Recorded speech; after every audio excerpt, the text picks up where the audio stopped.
Bonjour et merci de nous retrouver pour Un cœur qui écoute, votre émission de spiritualité. Et aujourd'hui, je vous propose de parler de parole en compagnie de sœur Anne Retailleau. Bonjour. Bonjour. Vous êtes fille de la sagesse, vous êtes psychologue et vous travaillez dans une des cités difficiles, on peut dire ça comme ça, de l'Essonne qui s'appelle la cité des Tarterets. Et vous allez un peu nous parler de la parole dans la cité. Alors avant de commencer, je vous propose que vous nous lisiez un texte qui compte pour vous. Alors c'est un texte tiré du livre des Proverbes au chapitre 8. N'est-ce pas la sagesse qui appelle et l'intelligence qui donne de la voix? Au sommet des hauteurs qui dominent la route, à la croisée des chemins, elle se dresse. Près des portes qui ouvrent sur la cité, sur les lieux de passage, elle crie. C'est vous, braves gens, que j'appelle. Ma voix s'adresse à vous, les hommes. Niais, apprenez la prudence. Insensés, apprenez le bon sens. Écoutez, c'est capital ce que je vais dire, et la parole de mes lèvres est la droiture même. Oui, ma bouche profère la vérité, car la méchanceté est abominable à mes lèvres. Toutes les paroles de ma bouche sont justes, en elles rien de retors ni de pervers. Toutes sont franches pour qui sait comprendre, et simples pour qui a découvert la connaissance. Acceptez ma discipline et non l'argent, la connaissance plutôt que l'or de choix. Car la sagesse est meilleure que le corail, et rien n'est plus désirable. Sur un chemin de justice, je m'avance dans le sentier du droit. Pourvoyant de ressources ceux qui m'aiment, je remplis leurs trésors. Le Seigneur m'a engendré, prémisse de son activité, prélude à ses œuvres anciennes. J'ai été sacré depuis toujours, dès les origines, dès les premiers temps de la terre. Quand les abîmes n'étaient pas, j'ai été enfanté. Quand n'étaient pas les sources profondes des eaux, avant que n'aient surgi les montagnes, avant les collines, j'ai été enfanté. Alors qu'il n'avait pas encore fait la terre et les espaces, ni l'ensemble des molécules du monde. Quand il a fermé les cieux, moi, j'étais là.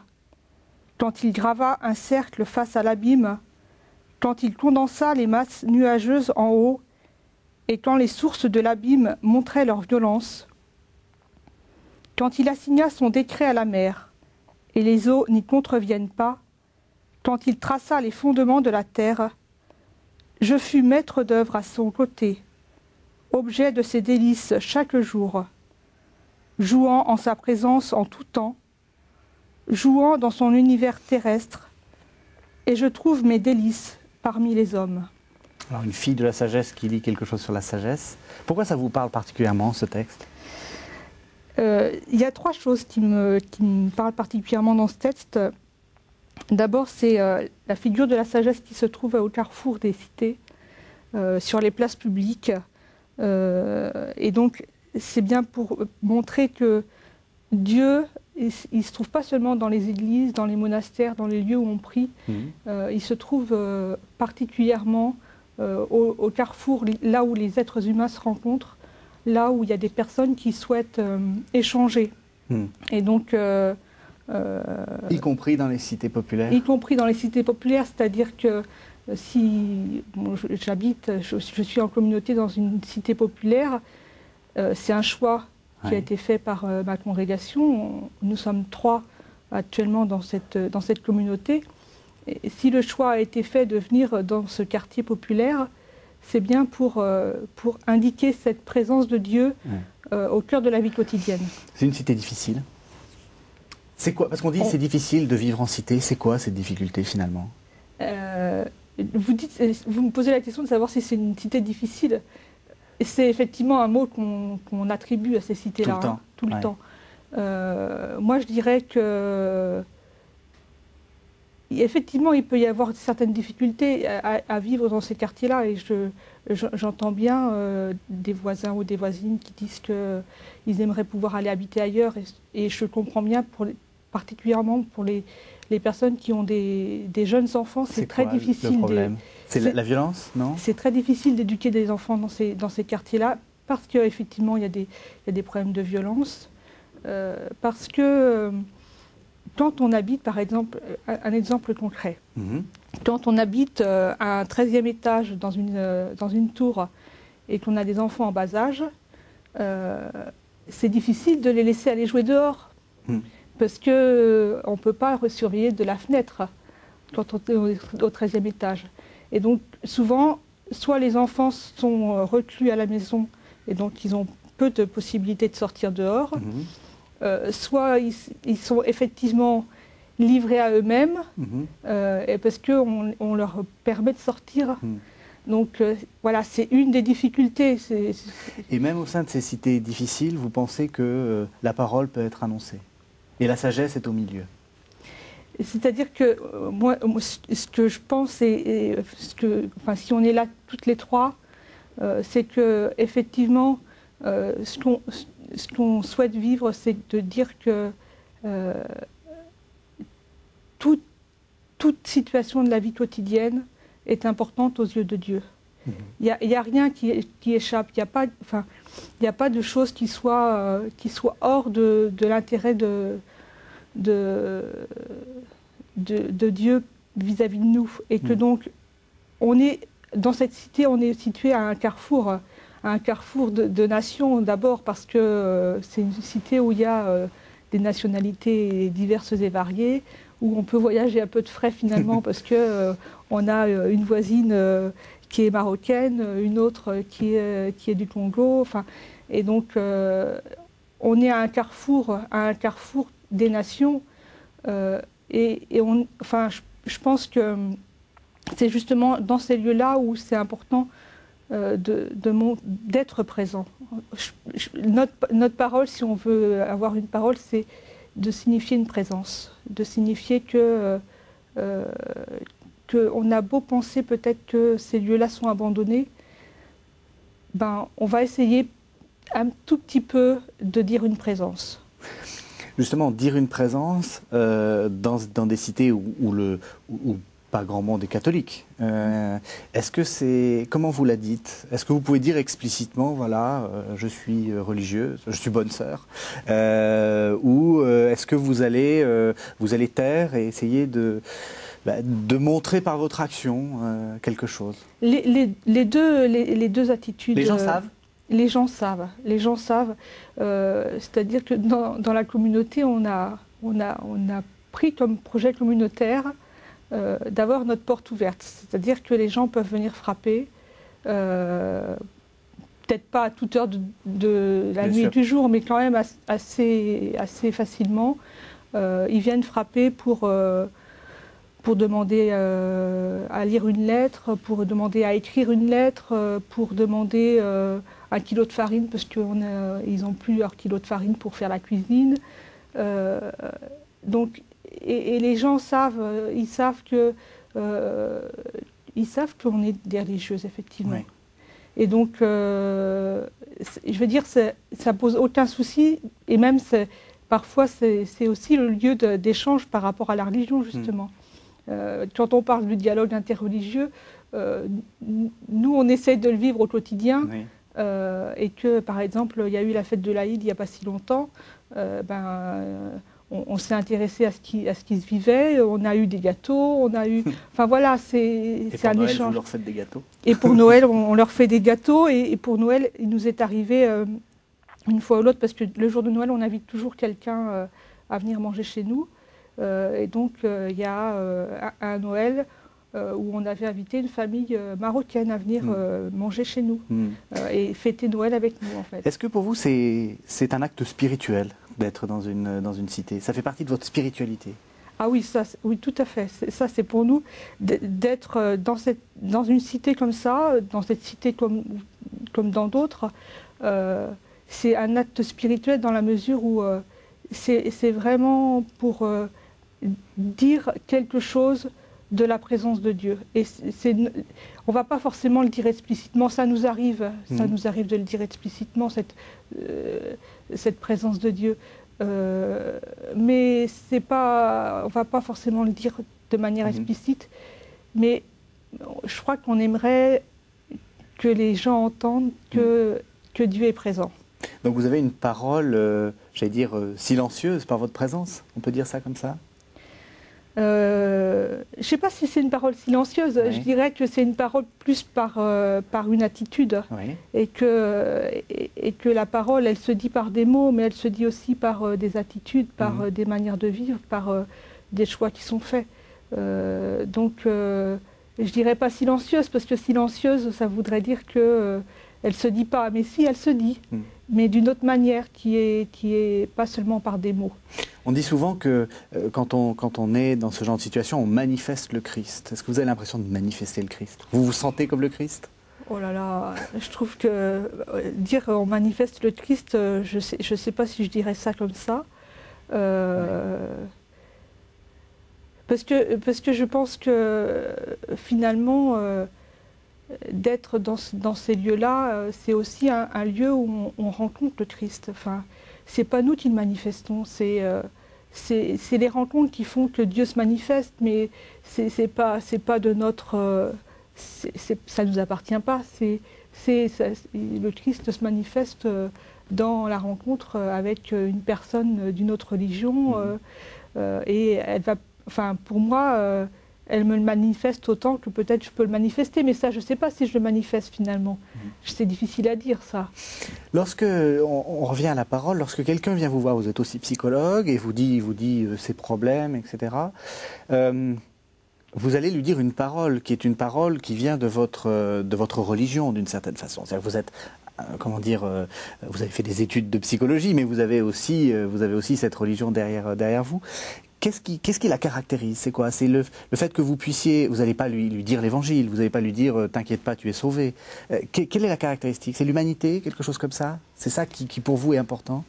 Pour moi, ce qui est important dans la parole, c'est que la parole, elle est incarnée. Enfin, je veux dire, notre religion, c'est quand même bien ça, c'est bien de dire que le Verbe s'est fait chair. Et je pense que ça nous concerne tous. C'est pas si simple que ça, même. On a l'air de penser souvent que on est des humains, donc on est systématiquement, automatiquement incarné.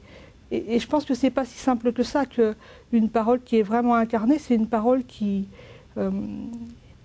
prend sa source dans une expérience, dans un vécu. Oui. Et c'est pas une parole qui viendrait d'en haut comme une espèce de théorie. Et qui rabaisserait complètement ce qu'on peut vivre. Au contraire, une parole incarnée, c'est une parole qui fait qu'on habite l'humanité, et que effectivement, moi, j'ai tendance à penser que le spirituel et l'humanité, c'est pas deux choses qui sont séparées. Oui. C'est que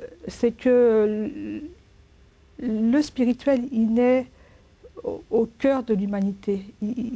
Vous rencontrez Jésus, le Christ, dans l'autre.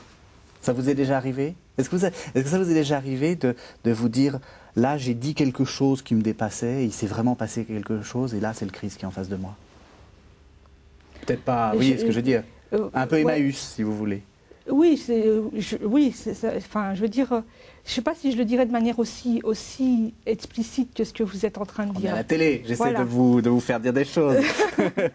mais en tout cas, ce que je pense, c'est que le Christ, il nous montre un chemin, et que le chemin qu'il nous montre, c'est pas de chercher à nous évader de notre humanité. C'est au contraire de vivre notre humanité au mieux et de devenir de plus en plus humain. Pour moi, le Christ, ce qu'il nous a montré, c'est vraiment ça. C'est qu'on peut assumer totalement notre humanité, et que le chemin qu'il nous montre, c'est ça. Et que quand Pilate, par exemple, il dit à la foule, voici l'homme, voilà, voici l'homme, oui, l'homme, celui qui assume pleinement ses choix, qui assume pleinement sa relation aux autres et à Dieu, et donc qui va le vivre jusqu'au bout. Est-ce qu'il vous est arrivé justement de rencontrer la déshumanisation ou la non-humanité? Puisque vous nous dites que votre but c'est de réhumaniser les choses, ça consiste en quoi la non-humanité dans dans ce que vous rencontrez? La non-humanité, c'est la non prise en compte de ce que la personne dit. C'est-à-dire que je pense que mon rôle en tant que psychologue, si on revient sur mon métier de psychologue, c'est pas tant de dire que de permettre à la personne de dire, et de dire sa parole à elle, qui va être la sienne propre, qui ne va pas être une reprise de ce qu'elle a entendu ailleurs, mais que mon rôle, c'est que la parole elle puisse émerger, mais une parole juste dans la mesure où cette parole, elle dit quelque chose de ce que la personne est en train de vivre. Et que donc, pour moi, tout ce qui est non humain, c'est vraiment le fait de ne pas permettre aux personnes de trouver le sens de ce qu'ils sont en train de vivre. Et trouver le sens de ce qu'ils sont en train de vivre, ça se fait par la parole, ça se fait parce qu'on raconte, parce qu'on fait des liens entre différentes choses qui nous sont arrivées, parce qu'on fait des liens peut-être avec des textes qui nous sont chers, qui peuvent être de la parole de Dieu, mais qui peuvent être aussi des textes qu'on a lus ailleurs, parce qu'on fait des liens avec des paroles qui nous ont été dites par des personnes et qui peuvent nous faire vivre. On dit souvent que dans les cités, les gens qui y habitent se sentent abandonnés. Est-ce que ça, c'est la non-humanité? Oui, je pense que... C'est-à-dire que la non-humanité, c'est la non-reconnaissance de l'autre. Oui. Et que effectivement, peut-être une des difficultés d'être dans ces quartiers-là, c'est que l'autre, on y est confronté à longueur de journée. Oui. Parce que la différence, elle est là, effectivement. Et que rencontrer l'autre, c'est jamais évident, parce qu'il nous bouscule, parce qu'il nous montre une autre manière de vivre, de penser, et que ça fait bouger un peu nos conceptions, et que donc la non-reconnaissance de l'autre, effectivement, c'est de l'ordre de la non-humanité, ça c'est sûr. Il y a beaucoup de gens qui voient un peu impuissants devant leur télévision, des reportages, puis des violences quand il y en a dans les cités. Qu'est-ce qu'ils peuvent faire? Est-ce qu'il y a une parole à dire? Est-ce qu'il y a quelque chose? En quoi on peut vous aider? C'est la question qu'on pose souvent. On n'est pas homme politique, donc on ne peut pas voter des crédits, on peut pas... Est-ce que les gens peuvent faire quelque chose? C'est difficile parce que par exemple, c'est très difficile pour des gens extérieurs au quartier de venir sur un quartier comme celui-ci. Et je vais prendre un exemple. Il y a quelque temps, on avait fait une veillée de prière dans la paroisse qui se situe sur le quartier. Et des gens en dehors du quartier étaient venus pour prier avec nous. Et en fait, en sortant de l'église, la voiture n'était plus là. Donc voilà, j'aurais tendance à dire essayer d'aller au-delà des préjugés et de venir quand même. Mais c'est difficile parce qu'effectivement après... il y a quand même peut-être une part de risque et qu'il faut la mesurer, cette part de risque. Mais je pense que si on veut vraiment aider les gens qui vivent dans ces quartiers-là, il faut aller au-devant d'eux. Moi, je vous parlais tout à l'heure de la famille qu'on avait invitée le jour de Noël il y a quelque temps. C'était une famille marocaine. Et le monsieur était là depuis 10 ans. Et quand il est arrivé, il nous a dit « C'est la première fois que je suis invité dans une famille française. » Alors, une famille, bon, vous voyez, oui. C'était une communauté religieuse. Bon. C'est la première fois que je suis invité dans une famille française. Eh bien, je me suis dit, en entendant ça, comment voulez-vous que des gens à qui on demande de s'intégrer, ils puissent le faire s'ils n'ont pas un minimum de connaissances de ce que c'est que la vie en France. Les seules modalités qu'ils connaissent de la vie française, c'est leur rapport avec les administrations, avec l'école. Et voilà, c'est un peu limité quand même comme vision de la vie en France. Et donc voilà, je me dis, il y a quand même des pas à faire si on veut vraiment les aider à trouver leur place en France. Il faut certainement imaginer des choses pour qu'effectivement ils connaissent ce que ça veut dire que la vie en France. Ben, ça sera la parole de fin. Je vais vous poser quelques questions. Première question rituelle. Quel conseil donneriez-vous à quelqu'un qui vous dirait « j'ai envie de devenir chrétien, par quoi dois-je commencer » Je dirais se mettre en état de recherche et rester dans un état de recherche, c'est-à-dire être chrétien, puis je dirais de manière plus générale être vivant, c'est toujours être en recherche, toujours être en chemin et jamais s'arrêter sur des choses qu'on pense avoir acquises. Non, c'est être en recherche. Et toujours penser qu'il y a toujours autre chose à découvrir. Si le Christ devait vous apparaître dans cette vie, à quel moment et dans quelle activité, jugez-vous qu'il serait plus digne de le recevoir? Je ne sais pas si... je dirais pas que mon souhait, c'est que Jésus m'apparaisse dans cette vie. Ce serait plus simple, par moment, non? Je ne sais pas. Enfin, en tout cas, ça ne fait pas partie pour moi des choses que je souhaite. Peut-être que ce que je dirais que je souhaite, c'est peut-être que de moi me rendre présente et attentive à cette présence. Et que c'est pas si simple. Parce que même si Jésus m'apparaissait là 2 secondes, je veux dire, après, j'en aurais... Je ne sais pas ce que je pourrais en faire. Mais que moi, je puisse être attentive et à l'écoute de cette présence-là qui est présente. Voilà, c'est ça qui m'intéresse. Question extrêmement classique. Au jour du jugement, qu'aimeriez-vous que Dieu vous dise? Je pense que... Enfin, quand il y a une rencontre qui se fait, c'est difficile de dire avant quels mots on va dire dans cette rencontre-là. Ouais. Enfin, c'est comme ce qui se passe là en ce moment. Enfin, je veux dire, même si on avait préparé un peu... Bon, c'est pas du tout ce qui était prévu sur mon papier. Voilà, exactement. Donc, je ne peux pas dire ce que j'aimerais que Dieu me dise, mais en tout cas, ce que j'aimerais, c'est que ce soit une vraie rencontre. Voilà. Alors j'aimerais que vous, pour terminer, que vous nous parliez un peu des filles de la sagesse, parce que c'est un ordre qui n'est pas forcément très connu en France, et pourtant c'est un ordre très ancien. Vous avez été fondé par Louis-Marie Grignon de Montfort. Oui, en 1703. Alors par Louis-Marie Grignon de Montfort et Marie-Louise Trichet. Et donc, c'est vrai que Louis-Marie Grignon de Montfort, on le connaît plus particulièrement par ses écrits sur Marie. Oui, avec Jean-Paul II, qui en a beaucoup parlé. Entre autres, le traité de la vraie dévotion, qui a été lu par Jean-Paul II et médité. On le connaît beaucoup moins bien par rapport à ses écrits sur la sagesse.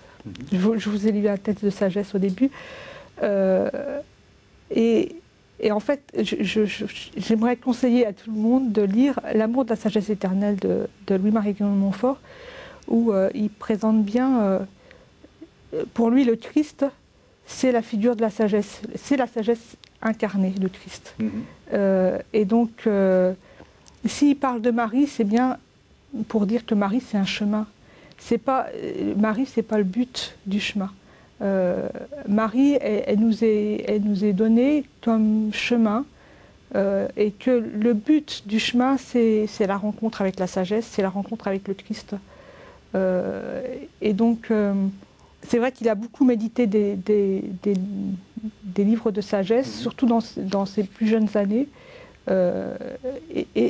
Enfin, je trouve qu'il y a vraiment à méditer, à prendre goût à ce que la sagesse peut nous dire sur sa manière d'être. Et vous êtes une congrégation qui est un peu partout? Oui, on est sur les 5 continents. Ouais. Et vous vous occupez plutôt des pauvres, vous êtes plutôt dans des banlieues populaires? Oui, enfin, selon les pays, c'est un peu divers. C'est-à-dire qu'effectivement, on a quand même un attrait pour être parmi au plus près des gens. On a été pendant longtemps aussi dans les hôpitaux et dans des écoles. Enfin, notre charisme, il ne se manifeste pas par une activité particulière. Notre charisme, c'est plutôt une manière d'être présente au monde. Merci beaucoup. Donc, on peut vous trouver sur www.filledelasagesse.fr. Merci beaucoup, Anne Rotaillot. Merci.